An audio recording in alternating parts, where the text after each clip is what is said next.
പ്രിയങ്കരനായ തിരൂരിൻ്റെ ജനപ്രതിനിധി കുറുക്കോളി മൊയ്തീൻക, ഇപ്പോൾ നമ്മളോട് സംസാരിച്ച്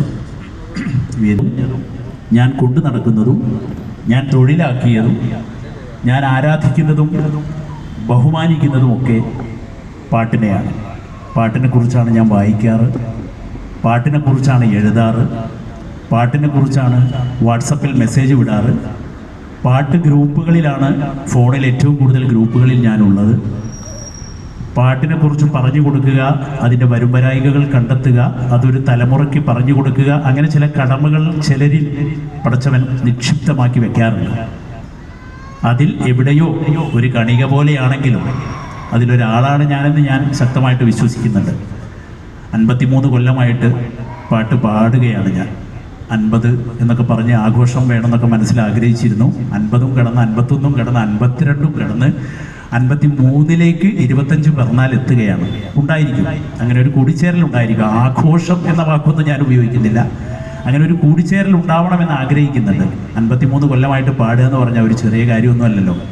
പാട്ടിനെ അങ്ങോട്ട് തിരഞ്ഞെടുത്തു, ആ ഒരു യാത്ര ഇങ്ങനെ തുടർന്നുകൊണ്ടിരിക്കുകയാണ്. അപ്പോൾ ഞാൻ പറഞ്ഞു വെച്ചത്, പാട്ടുകൊണ്ട് പാട്ടുവണ്ടി പല പല സ്ഥലങ്ങളിൽ കൊണ്ടുചെന്ന് നിർത്തി വെയിലുണ്ടോ തണുപ്പുണ്ടോ എന്നൊന്നും നോക്കാതെ മൈക്കെടുത്ത് മൈക്കിൻ്റെ സൗകര്യങ്ങളോ അതിൻ്റെ ശബ്ദ സംവിധാനത്തിൻ്റെ ക്രമീകരണങ്ങളോ ഒന്നും നോക്കാതെ ശ്രദ്ധിക്കാതെ പാട്ടുകൾ പാടിക്കൊണ്ട് റാഫിയും കൂട്ടുകാരും ഇങ്ങനെ ഒരു ധനശേഖരണം നടത്തി ഒരുപാട് പേർക്ക് കൊടുക്കുക എന്ന് പറയുമ്പോൾ പാട്ടുകളുടെ വലുപ്പം ഉയരുകയാണ്. അവിടെയാണ് എനിക്ക് ഏറ്റവും കൂടുതൽ സന്തോഷം ഉള്ളത്. നിസ്സാരമായിട്ട് നമ്മൾ കാണുന്നൊരു സാധനമാണ് എന്ത് പാട്ടുകൾ. പലപ്പോഴും സൊസൈറ്റി, നിങ്ങളിവിടെ ഇരിക്കുന്നവരുടെ മുഖത്ത് എന്തെന്ന് ചോദിക്കുമ്പോൾ നിങ്ങൾ പറയൊന്നുമില്ല, അതെനിക്കറിയാം. പക്ഷെ പലപ്പോഴും അങ്ങനെയാണ് സമൂഹം കാണുന്നത്. വളരെ നിസ്സാരവൽക്കരിച്ച് കാണുന്ന, വളരെ ചെറുതായിട്ട് കാണുന്ന.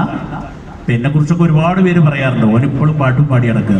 ഈ പാട്ടും പാടി അടക്കുക എന്ന് പറയുന്നത് ഒരുപാട് അർത്ഥങ്ങളുണ്ട്, അതൊന്നും ഞാനിവിടെ വിവരിക്കുന്നില്ല. ഓനിപ്പോഴും പാട്ടും പാടി നടക്കുക എന്ന് പറയുന്നൊരു ഇതുണ്ട്. അതൊക്കെ നമ്മൾ വലത് ചെവിയിലൂടെ കേട്ട് ഇടത് ചെവിയിലൂടെ വിടും. ഞാൻ പാട്ടിൻ്റെ വലുപ്പത്തെക്കുറിച്ചാണ് പറയുന്നത്. പാട്ടിൻ്റെ വലുപ്പത്തെക്കുറിച്ച് പറയാനൊന്നും ഇവിടെ വേദികൾ ഉണ്ടാവാറില്ല. ഒരു പാട്ടുവണ്ടി ഇത്രയും അധികം ധനം ശേഖരിച്ച് കുറേ കുടുംബങ്ങൾക്ക് താങ്ങും തണലും അത്താണിയും ആയി മാറുക എന്ന് പറയുന്നത് ദൃശ്യം ചാരിറ്റബിൾ സൊസൈറ്റിയെ ദൈവത്തിങ്കിലേക്ക് ഉയർത്തുകയാണ്. അതിലൊരു സംശയവും വേണ്ട, ഒരു സംശയവും വേണ്ട നിങ്ങൾക്ക്. ദൈവത്തിൻ്റെ കൃപാകടാക്ഷം മാത്രമാണ് റാഫിയും കൂട്ടുകാരും ആഗ്രഹിക്കുന്നത്. ഒരുപാട് ദുരനുഭവങ്ങൾ അവരുടെ വണ്ടിക്ക് ഉണ്ടായിട്ടുണ്ട്, പല സ്ഥലങ്ങളിൽ കൊണ്ടു നിർത്തി. അടുത്തുണ്ടായ ഒരു ദുരനുഭവം റാഫി ഞാനുമായി പങ്കുവെച്ച്, എൻ്റെ സഹപാഠിയായിരുന്നു. ഞാൻ അതൊന്നും വിവരിക്കുന്നില്ല. തിരുവനങ്ങാടി കോളേജിൽ എൻ്റെ ഒരു സഹപാഠിയായിരുന്നു. ഒരു ക്ലാഷ് ഒരു സ്ഥലത്ത് കൊണ്ടു നിർത്തി ഇവർ പാടിയപ്പോൾ അവിടെ ഉണ്ടായ ചെറിയൊരു ഒരു ഒരു ഒരു ഏറ്റുമുട്ടൽ എന്നൊന്നും പറയാനില്ല, അതിന് ചെറിയൊരു വാക്ക് തർക്കം.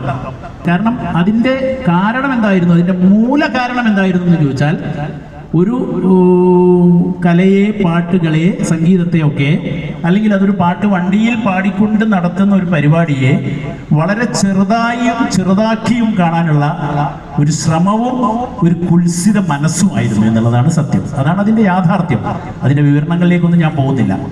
അപ്പോൾ മറ്റുള്ളവർ പറഞ്ഞതിനേക്കാൾ കൂടുതൽ ഒരു 10 വാക്ക് ഞാൻ പറയുന്നത് എന്താണെന്ന് വെച്ചാൽ, ഞാൻ ഈ മേഖലയിൽ ജീവിക്കുന്ന ഒരാളായതുകൊണ്ടാണ്. ഓരോരുത്തർ ഓരോ തരം പാട്ടുകളെയാണ് തിരഞ്ഞെടുക്കുക, ഓരോ വഴിക്കാണ് പാട്ട് കൊണ്ട് നീങ്ങുക, ഓരോ തരം ഭാഗ്യമാണ് ഓരോരുത്തരെ കടാക്ഷിക്കുക. ഹോട്ടലുകളുണ്ട്, ഒരു മിഡിൽ ലെവലിൽ, ഒരു മീഡിയം ലെവലിൽ നിന്ന് നമ്മൾ പറയുന്ന പോലെ ഇങ്ങനെ മുന്നോട്ട് ചലിച്ചുകൊണ്ടിരിക്കുന്ന, നിത്യകാര്യങ്ങൾക്ക് ഉപകരിക്കുന്ന രീതിയിൽ മുന്നോട്ട് പോകുന്ന ഹോട്ടലുകളുണ്ട്, ബിസിനസ്സുകളുണ്ട്, കച്ചവടമുണ്ട്. അതുപോലെ തന്നെയാണ് നമ്മൾ പാട്ടിനെയും കാണേണ്ടത്. പാട്ടിന് അതിൽ നിന്നുള്ള വ്യത്യാസം എന്താണ്? ഞാൻ പാട്ട് തിരഞ്ഞെടുത്ത കലാമേഖലയിൽ, കലയെ തിരഞ്ഞെടുത്ത കലാകാരന്മാരെ കുറിച്ചാണ്, കലാകാരികളെ കുറിച്ചാണ് പറയുന്നത്.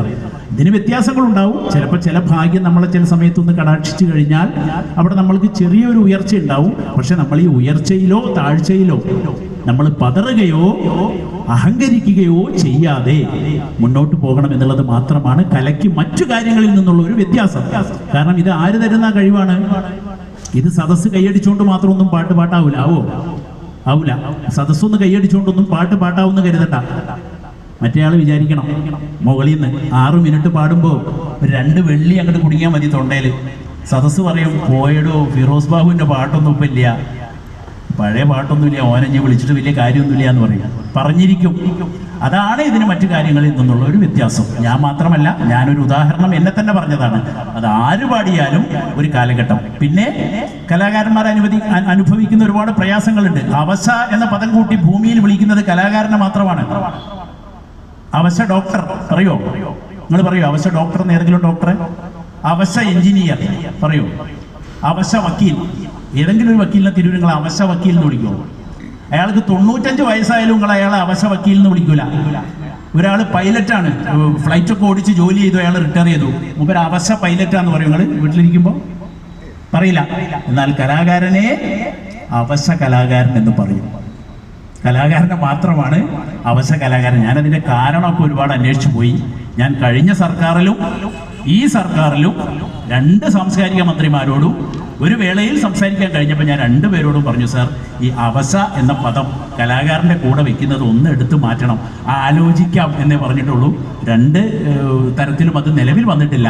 ആലോചിച്ചേക്കാം ചിലപ്പോൾ എന്നേ പറയാൻ കഴിയുള്ളൂ. അത് അവരുടെ കുഴപ്പമല്ല, ഒരു ചെറിയ കാര്യമാണ് നമ്മൾ ആവശ്യപ്പെട്ടത്. അതിനൊന്നും വലിയ വില ചിലപ്പോൾ കിട്ടാറില്ല എന്നാണ് ഉദ്ദേശിച്ചത്. അതിന് ആരായാലും ഈ അവശ എന്ന പദം കലാകാരൻ്റെ പേരിൻ്റെ കൂടെ എന്തിനാ അവനെ അവശ കലാകാരൻ എന്ന് വിളിക്കുന്നത്? ഇവിടെ പണ്ട് പാട്ടൊക്കെ പാടിയിരുന്ന നമ്മുടെ ഇന്നാളില്ലേ എന്ന് പറഞ്ഞാൽ പോരെ? ഒരു അവശ കലാകാരനുണ്ട് പൂക്കേൽ അങ്ങാടിയിൽ എന്ന് പറഞ്ഞാൽ അത് ഞാനാണോ? ഒരു അവശ കലാകാരനുണ്ട് വട്ടത്താണിയിൽ എന്ന് പറഞ്ഞാൽ അത് നാരോണ്ടിട്ടനാണോ? അങ്ങനെയാണ് പറയുക. നമ്മളങ്ങനെ ശീലിച്ചു പോയി കലാകാരനെ കുറിച്ച്. കുറച്ച് ദേഷ്യത്തോടെയാണ് പറയുന്നത്, കുറച്ച് ദേഷ്യമുണ്ട് അത് പറയുമ്പോൾ എൻ്റെ ഉള്ളിൽ. അങ്ങനെ വിളിക്കും നമ്മൾ. അത് മാറണം. കലാകാരൻ അവശനൊന്നുമല്ല. അവൻ്റെ മനസ്സിൽ കലയുള്ളിടത്തോളം കാലം അവൻ പാടിക്കൊണ്ടിരിക്കും. അവന് മറ്റുള്ളവരെ പോലെയുള്ള ഒരു സമ്പാദ്യമൊന്നും ഉണ്ടാവില്ല. അതും സമൂഹമാണ് ശ്രദ്ധിക്കേണ്ടത്. ഞാനിവിടെ സംസാരിക്കുമ്പോൾ ഈ ഇരിക്കുന്നവരെ ഞാൻ സമൂഹം എന്നാ വിളിക്കുക. നിങ്ങളല്ലേ കേൾവിക്കാര്? നിങ്ങൾക്ക് ഫ്രീ ആയിട്ടൊരു പാട്ടുകാരനെ കിട്ടുമെങ്കിൽ നിങ്ങൾ ഭയങ്കര സന്തോഷവാന്മാരായിരിക്കും. ഓ വന്നല്ലോ എന്ന്. എന്താ ഫിറോസ് ബാബു, എന്താ പണി? വെറുതെ ഇരിക്കുക, പെരേല് വെറുതെ ഇരിക്കുക. എന്നാ ഒന്നുണ്ട് പോരിന്ന് വന്ന് 4 പാട്ടും പാടിക്കൊടുത്ത് പോവുക. ഇവന് റെമ്യൂണറേഷൻ ഒന്നുമില്ല. ഇവൻ വെറുതെ ഇരിക്കുകയാണെങ്കിൽ ഇവനെ വിളിക്കുക, നിങ്ങൾ ഇവന്റെ 4 പാട്ട് കേൾക്കുക, ഇവനെ പിരിച്ചുവിടുക. ഒന്നുമില്ല. അവന്റെ പ്രയാസം ആര് പരിഹരിക്കും? ആരുമില്ല അതിന്. എനിക്കൊക്കെ എത്രയോ അനുഭവങ്ങളുണ്ട്, ഞാൻ അതൊന്നും ഇവിടെ വിവരിക്കുന്നില്ല. ധാരാളം അനുഭവങ്ങൾ. ധാരാളം എന്ന് വെച്ചാൽ പറഞ്ഞാൽ എണ്ണിയാൽ തീരില്ല, അത്രയധികം അനുഭവങ്ങളുണ്ട് നമ്മുടെയൊക്കെ മുന്നിൽ. ഞാൻ അതിന് കുറ്റമല്ല പറയുന്നത്. പാട്ട് കേൾക്കാൻ എല്ലാവർക്കും താല്പര്യം ഉണ്ടാവും, ഇഷ്ടമുണ്ടാവും. ഒന്ന് പാടിക്കോളൂ, ഒന്ന് പറഞ്ഞോളൂ എന്നൊക്കെ പറയും. പക്ഷെ കലാകാരനെ വെറുതെ ഉപയോഗപ്പെടുത്തുക എന്ന ഒരു പ്രവണത സമൂഹത്തിൽ നിന്ന് മാറണം. ഒരു സംശയം വേണ്ട അതിൽ. കലാകാരനും അവന്റെ തൊഴിലാണ്, അവൻ ശീലിച്ച തൊഴിലാണ്. അവന് മറ്റു പണികളൊന്നും അറിയില്ല. ചിലപ്പോൾ അവനത് ശീലിച്ചിട്ടുണ്ടെങ്കിൽ അത് അവന്റെ തൊഴിലാണ്. അവൻ ആ തൊഴിലിന് വേണ്ടി ഒരു പ്രയത്നമുണ്ട് അതിൻ്റെ. ഇപ്പോൾ ഇവിടെ ഞാൻ എൻ്റെ പ്രിയപ്പെട്ട മനോജിനെ കണ്ടു, ബാബുവിനെ കണ്ടു. അവർ ചായ കുടിക്കാൻ പോയതാന്ന് തോന്നുന്നു. കീബോർഡ് വായിക്കുന്ന ബാബുവും തബല വായിക്കുന്ന മനോജും അവിടെ ഉണ്ട്. അവർക്കൊരു പ്രയത്നമുണ്ട് പാട്ടുകൾ പഠിച്ചെടുക്കുന്നതിൽ. ഇന്നിവിടെ റാഫിയും സംഘവും പാടുന്ന പാട്ടുകൾക്ക് പുറകിൽ കീബോർഡോ തബലയോ വായിക്കണമെങ്കിൽ അതിൻ്റെ നൊട്ടേഷൻ കാസറ്റോ CD-യോ മൊബൈലിലോ എന്തെങ്കിലുമൊക്കെ വെച്ച് പഠിക്കണം. വീട്ടിലിരുന്ന് പഠിച്ചത് എഴുതി വെക്കണം, അത് പ്രാവർത്തികമാക്കണം. ഈ കീബോർഡ് കേട് വന്നാൽ നന്നാക്കണം, തബല കെട്ടിക്കണം. ഇതൊക്കെ പണിയാണ്. ഇതിനൊന്നും ചെലവില്ല എന്ന് ധരിക്കരുത് നമ്മൾ. എന്തിനാ ഞാൻ ഇങ്ങനെയൊക്കെ പ്രസംഗിക്കുന്നത്? ഫിറോസ് നിങ്ങൾ ഇങ്ങനെ വികാരധീരനാവൻ എന്തിനാണെന്നും തോന്നരുത്. കലാകാരന്റെ പ്രയാസം പറയാനൊന്നും പ്ലാറ്റ്ഫോമുകൾ ഉണ്ടാവാറില്ല ഇവിടെ. അതുകൊണ്ടാണ് ഞാൻ ഇങ്ങനെ പറയുന്നത്. അപ്പോൾ കലയ്ക്ക് അതിന്റെ വില കൊടുത്ത് കാണുക ഒരു ഭാഗം. ഇവിടെ കല സമൂഹത്തിന് സഹായഹസ്തവുമായി മുന്നിൽ നിൽക്കുകയാണ് എന്ന് തെളിയിക്കുകയാണ് റാഫിയും സംഘവും. അത് അതിന്റെ മറ്റൊരു വശമാണ് കേട്ടോ. കല നിങ്ങൾ ഇങ്ങനെയൊക്കെ പറയുമ്പോഴും ഞങ്ങൾക്ക് വെച്ചുകൊണ്ട് ഒരു സമൂഹത്തിനെ സഹായിക്കാൻ ചെറിയ തുകയൊന്നുമല്ല, വലിയൊരു തുക കണ്ടെത്തുക എന്ന് പറയുന്നത്, ഈ ചൂടും വെയിലും സഹിച്ചുകൊണ്ട് ചെയ്യുക എന്ന് പറയുന്നത് പലരും ചിലപ്പോൾ കാണിക്കാത്തൊരു മനസ്സായിരിക്കും. അതിന്റെ പാട്ടിന് വിടാൻ നമ്മൾ തയ്യാറല്ല. ഇങ്ങനെയുണ്ടല്ലോ, അതിന്റെ പാട്ടിന് വിട്ടേക്കുന്ന ആ പാട്ടിന് വിടാൻ നമ്മളൊന്നും തയ്യാറല്ല. ഇതിനൊരു മൂല്യമുണ്ട്, ഇതിനൊരു സമൂഹത്തിലൊരു മാന്യതയുണ്ട് എന്നൊക്കെ പറഞ്ഞുകൊണ്ട് തന്നെ ഈ സംഗതി മുന്നോട്ട് പോകും. അങ്ങനെ പോകട്ടെ. തിരൂരിൻ്റെ സംസ്കാരത്തിൽ നിന്നുകൊണ്ട് ഇന്നിവിടെ പാട്ടുപരിപാടി നടത്തുമ്പോൾ ധാരാളം പാട്ടുകാർ നമ്മുടെ മുന്നിൽ പാടാനുണ്ട്. ഒരു പാട്ടുപരിപാടിയൊക്കെ ഇതിനെ തുടർന്ന് നടക്കുമ്പോൾ അത് തിരൂരിൻ്റെ സാംസ്കാരിക രംഗത്തിനൊരു നിറവ് കൂടിയാവട്ടെ. കാരണം ഈ പ്രദേശം, ഇവിടെ എത്രയോ ക്ലബ്ബുകൾ നിലനിന്നിരുന്ന ഒരു കാലഘട്ടം ഉണ്ടായിരുന്നു. ഒരുപാട് ക്ലബ്ബുകൾ ഈ ഒരു പ്രാന്തപ്രദേശം. അവിടെ ധാരാളം പാട്ടുകൾ രാത്രി ഹാർമോണിയത്തിൻ്റെയും തബലയുടെയും മാത്രം ശബ്ദത്തിൽ മുഴങ്ങിയിരുന്ന ഒരു കാലഘട്ടം ഉണ്ടായിരുന്നു. അത് തിരൂരിന് നഷ്ടപ്പെട്ടുകൂടാ. അത് തിരൂരിൻ്റെ ഒരു വികാരമാണ്, തിരൂരിൻ്റെ ഒരു നൊസ്റ്റാൾജിയാണത്. ആ നൊസ്റ്റാൾജിയ നഷ്ടപ്പെടാതെ സൂക്ഷിക്കണമെങ്കിൽ എല്ലാ വൈകുന്നേരങ്ങളിലും എന്ന് ഞാൻ പറയുന്നില്ല, എന്നാലും പല വൈകുന്നേരങ്ങളിലും പാട്ടിൻ്റെ ശബ്ദം, പാട്ടിൻ്റെ ധ്വനി തിരൂരിൻ്റെ പല പ്രദേശങ്ങളിലും മുഴങ്ങട്ടെ. അതിന് ഇത്തരം പരിപാടികളും ഇത്തരം പാട്ടുകാരുടെയും എല്ലാം ഒരു പിന്തുണ കൂടി ഉണ്ടാകട്ടെ എന്ന് ആശംസിച്ചുകൊണ്ടും പ്രാർത്ഥിച്ചുകൊണ്ടും നിങ്ങൾ വണ്ടിയിൽ പോയിട്ട് പാടി